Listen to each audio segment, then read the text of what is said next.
মেয়ে মানুষের মনের হিংসা দূর করার কোনো কি ওষুধ পৃথিবীতে আবিষ্কার হয়েছে? বিজ্ঞানীরা কি আজও আবিষ্কার করতে পেরেছেন?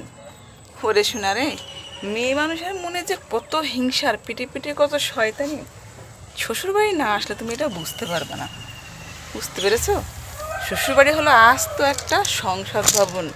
এখানে স্পিকার আর প্রধানমন্ত্রী হলো শাশুড়ি নিজেই। প্রধানমন্ত্রীর অ্যাসিস্ট্যান্ট হচ্ছে শ্বশুর, মন্ত্রী হলো ননদ, আর বর হলো সংসদ ভবনের দেওয়াল, মানে আস্ত একটা জড় পদার্থ এবং বলদা। আবার এই কি বলবো, বরের কাছে যখন শাশুড়ি আর ননদকে নিয়ে কিছু বলা হয় তখন এই জড় পদার্থই হয়ে যাবে জীব। বুঝতে পেরেছ? আবার তুমি যতই রূপবতী গুণবতী মানে বিশ্ব সুন্দরী হলেও শ্বশুরবাড়ি আসলে শুনতে হবে তুমি কালো, খাটো, তুমি কাজ করো না, তুমি কুড়ে অলস, আবার তোমার হাতে রান্না না খেলে তাদের পেটের ভাত হজম হয় না। এছাড়াও আরও কত কি শুনবা। তোমার মন মানসিকতা ভালো না, তুমি কারোর সাথে মিশতে পারো না, অ্যালোভেরা পাতা একটা নেওয়া প্রয়োজন। তো যাই হোক, তুমি কারোর সাথে মিশতে পারো না, তোমার মন নোংরা, তুমি মানে কি বলো, শ্বশুর শাশুড়ির সেবা করতে পারবা না। আবার শাশুড়ি শ্বশুর অসুস্থ হলে তোমার হাত থেকে কলসি কলসি সেবা তাদের ঢক ঢক করে গিলতে হয়। তখন কেমনটা লাগে। আজকে আমাদের ঝিনেদার ভাষায় তাদেরকে একটু মন মতো ধুয়ে দিই। এত করি রে ভাই, কাজ করতে করতে হাঁটুর মালা খুলে গলায় ঝুলে গেলেও শুনতে হবে তুমি কাজ করো না। জোরে তো কথাগুলো করতে পারছি না, কলি তো আবার শুনে ফেলবে না। যাই হোক, বিজ্ঞানীদের একটু বলি, এই সব শয়তানের একটু ওষুধ আবিষ্কার করেন তো আপনারা। আর এই ধরো যাদের বাড়ির ছোট ছোট বাচ্চা আছে, সেসব মায়েরা সারা রাত জেগে সকালবেলা যখন একটু ঘুমায় তখনই সকালে উঠে শুনতে হয় যে 10টা পর্যন্ত ঘুমিয়েছে, নবাব যদি কাজ করে না জমিদার। কত কিরে ভাই শুনতে হবে। আবার দেখবেন যে সেই সব কিছু কাজ করে। ছোট বাচ্চা নিয়ে কাজ করা যে কি কষ্ট, যার ছোট বাচ্চা আছে কেবল সেই জানবে, আর কেউ জানবে না। তো বিকালবেলা একটু গাছে পানি দিই, গাছগুলো একদম শুকিয়ে মেড়মেড়ে হয়ে যাচ্ছে। কি করব, এদিকে একটু অ্যালোভেরা গাছেও একটু পানি দিই। অ্যালোভেরা গাছ থেকে পাতাগুলো না নিয়ে নে ভাই, একদম বুড়ো হয়ে গেছে। আবার তোমরা বলে বসো না যে আপু কুটনামি করতেছে। ভাই এত জ্বালা সহ্য করে মুখ থেকে যদি এইটুক কথা না বেরোয় তাহলে কি আমি মানুষ? আমার গায়ে কি রক্ত আছে? ও আবার বউদের তো রাগ থাকতে পারবে না। রাগ থাকলে হবে কি খুব চুপা, তোমার খুব চুপা, তোমার যা মুখ, তোমার মুখের কাছে কেউ আসতে পারে না। অনেক দিন পর টুনটুনি পাখি দেখলাম, এত ভালো লাগছে দেখে। আরও কয়টা ছিল, যা উড়ে চলে গেল। এই যে ওয়াও, সন্ধ্যা হয়ে যাচ্ছে, তার আগে ওদের বিকালের নাস্তা দিলাম, কিছু চাল। সব খাবে, খেয়ে এখন তাদের নিজ নিজ ঘরে চলে যাবে। আকাশও এই যে সন্ধ্যা প্রায় হয়ে এসছে। আর ওই যে দূরে যে 4তলা বিল্ডিং দেখছেন সাদা, ওটা আমার খালা শাশুড়িদের বাসা। এখান থেকেই আমাদের হাই হ্যালো চলে। শাশুড়ি মুখে মুখে যদি উত্তর দাও তাহলে বদমাইশ, বাবার বাড়ি থেকে কিছুই শেখায়নি। আর যদি চুপচাপ বোবা হয়ে থাকো তাহলে তুমি লক্ষ্মীমন্ত। তাও কি লক্ষ্মীমন্ত বউ হওয়া যায়? তুমি যাই করো না কেন শোনা, লক্ষ্মীমন্ত বউ তুমি ওই কবরে যাওয়ার আগ পর্যন্ত কখনো হতে পারবে না। ওই বৃথা চেষ্টা মোটেও করো না। সবাই আমার সাথে একমত হবে। তবে হ্যাঁ, এটা কিন্তু আমি সীমিত কিছু শ্বশুরবাড়ির কথা বলছি। এখন অনেক শ্বশুরবাড়ি আছে যারা অনেক আধুনিক, যারা কখনোই মানে কি বলবো, ছেলের বউয়ের সাথে ঝামেলা পছন্দ করেন না। বিকালে ছাদে বসে আছি, ছাদে প্রচণ্ড গরম, ছাদেও আজকে কোনো বাতাস নেই, ভীষণ গরম লাগছে। কবুতরগুলোকে খাবার দিতে এসেছি, খাবারগুলো দিয়ে কিন্তু দরজা লাগিয়ে আমি আবার নিচে যাব, মানে আমিও আমার ঘরে উঠবো। সারা দিন মুরগির পায়ের মতো পা টই টই টই টই করতে থাকে, কাজ শেষই হয় না। তারপরে যদি শুনতে হয় কাজ করি না, তখন সেই কাজগুলো মনে হয় মানে রিটার্ন দিয়ে দিই কাউকে। হ্যাঁ, মানে আবার কিছু কিছু মেয়েরা বন্ধুরা কি বলবো, তাদের তো ঘর থেকে বের হওয়ারই পারমিশন নেই। যেমন ধরো আমি, এটাকে তোমরা গীবত বলো যাই বলো, কিচ্ছু করার নেই। অতিষ্ঠ হয়ে গেছি ভাইরে, অতিষ্ঠ হয়ে গেছি। এই যে কবুতর ঘরে দরজা দিচ্ছি আর নিজের কথা মনে পড়ছে। মেয়েদের জীবনটা আসলে এমন। আগে অনেক ভালো ছিলাম, ছোটবেলায় মনে করতাম কবে বড় হব, কবে বড় হব, কবে স্বাধীনভাবে চলতে পারবো। তারপর বড় হলাম, বিয়ে হলো, সংসার হলো, কিন্তু স্বাধীন আর হতে পারলাম না। মেয়েরা কখনোই স্বাধীন না। কবুতর ঘরের দরজাগুলো দেওয়া ভীষণ কষ্ট। রসুন লাগবে, রসুনগুলো নিব কিছু। এক হাত দিয়ে আসলে এগুলো করা খুব মুশকিল, যে কয়টা পারি নিয়ে যাই। কারণ থোকা ধরে ঝুলে আছে, তাই না? রসুন আমরা এভাবেই রেখে দিই। তো দুপুরে রান্নায় চলে এসেছি বন্ধুরা। আজকে যে বেগুন ভাজি করব, বেগুন ভেজে ভর্তা করব, কলা রান্না করব, এই যে মাছ দিয়ে, আর আমের একটু চাটনি বানাবো, আর এখানে পেঁপের ঘন্ট করব ডাল দিয়ে। এই হচ্ছে আজকে দুপুরের মেনু। রান্না করার পর তোমাদেরকে আবার দেখাবো। কলা রান্না হয়ে গেছে বন্ধুরা, আমি এটাকে নামিয়ে নেব। এবার একটা দারুণ জিনিস তোমাদের সাথে শেয়ার করব। আমের টক করব, আর শুকনা মরিচ দিয়েছি, পাঁচফোড়ন দিলাম।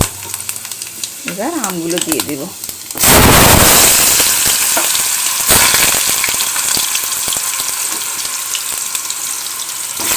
এই অসময়ে কাঁচা আম কোথায় পেলাম হয়তো অনেকেই ভাবতে পারেন, এগুলো 12 মাসের আম। হ্যাঁ,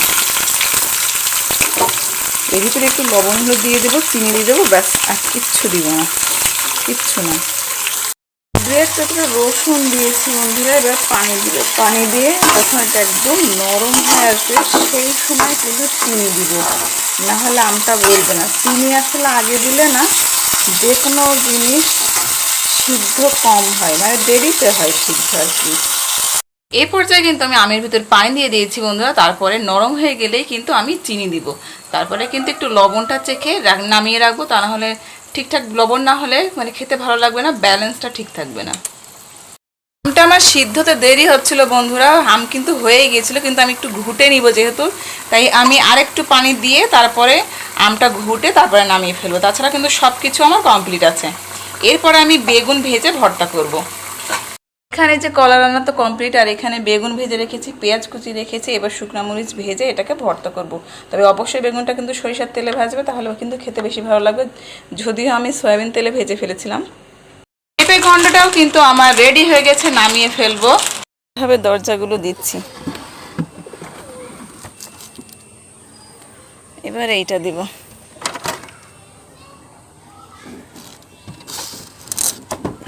কিভাবে যে ঘরগুলো তৈরি করেছে আমার বর, এখনো সব ওঠেনি। তাহলে কিভাবে আমি দরজাগুলো দেব? আরও পরে দিতে হবে। উপরে এগুলো কি উঠেছে? এক জমিদার তো বসে আছে। ওয়াও, এরও দেখছি বেবি হয়েছে। তাহলে তো অনেকগুলো হয়েছে। কিছুদিন আগে অনেকগুলো বাচ্চা না নষ্ট হয়ে গেছে, নতুন করে আবার এগুলো হয়েছে। সন্ধ্যার নাস্তায় আবার চলে এসেছি। সন্ধ্যার সময় এই যে আবারও পাস্তা রান্না করার জন্য অর্ডার চলে এসছে। তো কী করবো, আমার কাইল্লা কড়াইটা আগে খুঁজে বের করি। কাইল্লা কড়াইটা ছাড়া বন্ধুরা আমি না 1 সেকেন্ডও চলতে পারি না। এই কড়াইটাতে এত সুন্দর সব কিছু ফ্রাই করা যায়, আমি তোমাদের কি বলে বোঝাতে পারবো না। তবে আজকে কিন্তু আমি ডিম দিব না, চিকেন দিয়ে পাস্তা রান্না করব। রান্না শেষে তোমাদেরকে যদি পারি দেখাবো, নাহলে কিন্তু ভিডিওটা এদিকে তো পাস্তাটা তো প্রায় সিদ্ধ হয়ে যাওয়ার পথে আর কি। তারপর আমি খুব সিম্পলভাবে জাস্ট পেঁয়াজ আর মরিচ আর চিকেন দিয়ে এটাকে রান্না করব। পাস্তাটা সিদ্ধ করে পানি ঝরিয়ে নিয়েছি। এবার দেখুন আমি কিন্তু কড়াইয়ে পেঁয়াজ আর একটা কাঁচামরিচ একটু ভেঙে ভেঙে নিয়েছি, আর একটু ঝোল সহ চিকেনটা আমি এর ভিতরে দিয়ে দিব, খেতে ভালো লাগবে। কারণ আজকে আদা নেই, হ্যাঁ আদাটা শেষ হয়ে গেছে, আমার আদাটা আনতে হবে।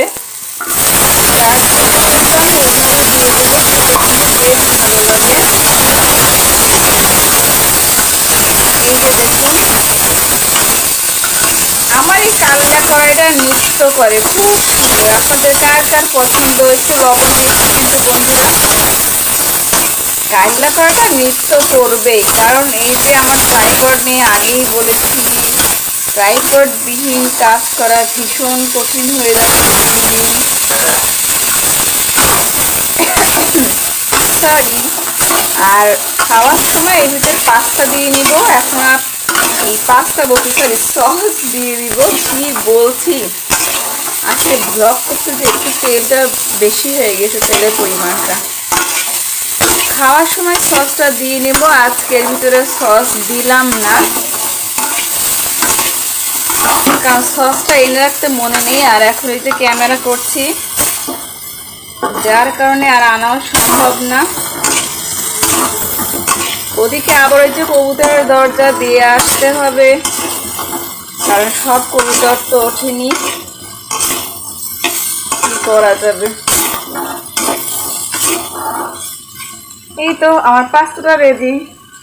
আর এদিকে রাইস কুকারে চালটা বসিয়ে দিই। আমি আমার সন্ধ্যার কাজটা আপাতত শেষ করলাম, হতে থাকুক আমার ভাতটা। ঢাকনা কি দিব না, অন্ধকার এই সাইডটা যার জন্য বোঝা যাচ্ছে না। ঢাকনা দিন না, ফ্যানটা উতলিয়ে পড়ে, তো এরকমই থাক। আজকে কিন্তু আমি আমার নিজের মনের কথা বলিনি, আমাদের প্রতিটা মেয়ের মানে প্রতিটা বউয়ের বাড়ির কথা বলেছি, প্রতিটা বউয়ের মনের কথা বলেছি। ছোটো ছিলাম যখন, মানে স্কুল জীবনটা ভীষণ মিস করি, তবে আমি কিন্তু সবচেয়ে আমার গার্লস স্কুলের জীবনটা খুব মিস করি। তখনকার বান্ধবীদের সাথে আমাদের এখনও যে গুড রিলেশন, অনার্স লেভেলে এসে সেরকম কোনো বান্ধবীর সাথে কিন্তু সেরকম একটা রিলেশন তৈরি হয়নি। আসলে এই যে বলে না ওল্ড ইজ গোল্ড, ছোট্টবেলায় সেই বান্ধবীগুলোই কিন্তু এখনও বেস্ট। এখনও তাদের সাথে এত গুড রিলেশন, মানে কি বলবো, অনেকেই বাবা মা হারিয়েছেন, আমারও নেই বাবা মা। তো আমরা কি বলবো, মানে একদম নিজেদের বোনদের মতো হয়ে গেছি, সব কষ্টের কথা শেয়ার করতে পারি, মানে অন্যরকম একটা আত্মার সম্পর্ক তৈরি হয়ে গেছে। যত দিন যাচ্ছে যেন তাদের সাথে আরও বেশি মায়ায় জড়িয়ে যাচ্ছি। তো যাই হোক, তবে অনেক পরিবার আছে যারা বউদেরকে এত ভালোবাসে, এত মেয়ের মতো করে রাখে যে মানে কি বলবো, বাড়ির বউরা খারাপ হতে চাইলেও পারে না। তবে বেশিরভাগ দেখবেন যে বাড়ি যারা বউ আছে, মানে নরম সরম বউদের ভাগে দরজাল শ্বশুর শাশুড়িরা পড়ে, আর দরজালদের বেলায় কিন্তু মানে কি বলবো, যারা নরম শ্বশুর শাশুড়ি ভুল বললাম, তাদের ভাগে আবার দরজাল বৌমা পড়ে। আসলে ভালো খারাপ মিক্সড করে, তবে বেশিরভাগ মেয়েরাই কিন্তু শ্বশুর বাড়িতে এই টর্চারগুলো সহ্য করে।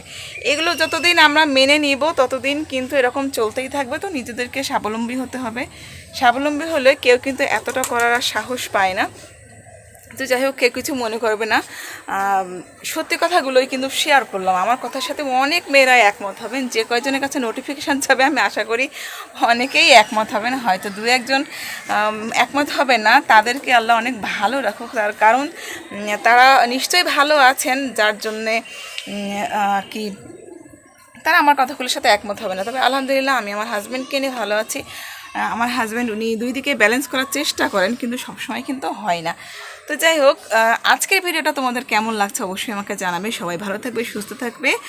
আল্লাহ হাফেজ। চলো আজকে এই পর্যন্ত, টেক কেয়ার।